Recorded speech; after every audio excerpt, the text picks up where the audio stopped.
Audio. Le changement climatique et le marketing menacent aussi la santé des enfants.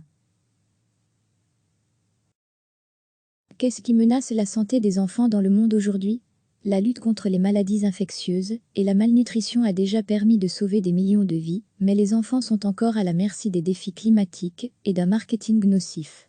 C'est ce que met en lumière un rapport publié ce mercredi par l'UNICEF, l'Organisation mondiale de la santé, et la revue The Lancet est réalisé par une commission qui rassemble plus de 40 experts de la santé de l'enfant et de l'adolescent du monde entier.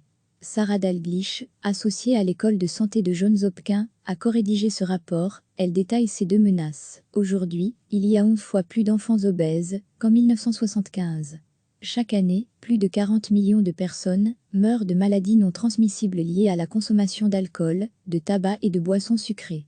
Dans certains pays, les enfants voient jusqu'à 30 000 publicités sur les seuls écrans de télé au cours d'une même année, tandis que l'exposition des jeunes à la publicité pour le vapotage a bondi de plus de 250% aux États-Unis au cours des 2 dernières années, atteignant plus de 24 millions de jeunes.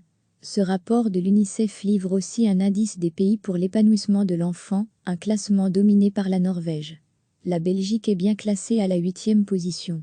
Cet indice mondial inclut 180 pays et compare les résultats en matière d'épanouissement de l'enfant et incluant des mesures de la survie et du bien-être de l'enfant qui s'appuient sur la santé, l'éducation et la nutrition. L'indice montre que les enfants en Norvège, en République de Corée, en Afrique du Sud et aux Pays-Bas disposent des meilleures chances de survie et de bien-être, et que les enfants en République centrafricaine, au Tchad, en Somalie, au Niger et au Mali sont ceux pour qui les perspectives sont les plus sombres.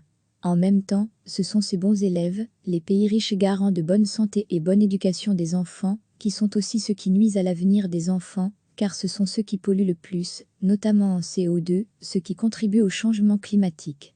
Si on prend en compte les émissions de CO2 par habitant, les pays en tête du classement se retrouvent à la traîne. La Norvège est au 156e rang, la République de Corée au 166e et les Pays-Bas au 160e.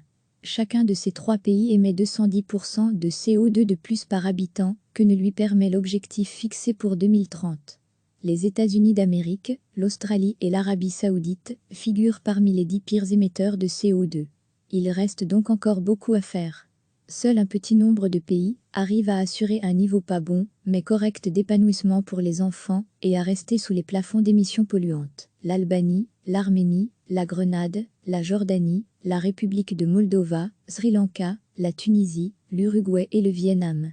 L'OMS, l'UNICEF et The Lancet appellent donc à repenser radicalement la santé de l'enfant. Recevez chaque matin l'essentiel de l'actualité. Cliquez sur s'abonner pour recevoir les dernières nouvelles.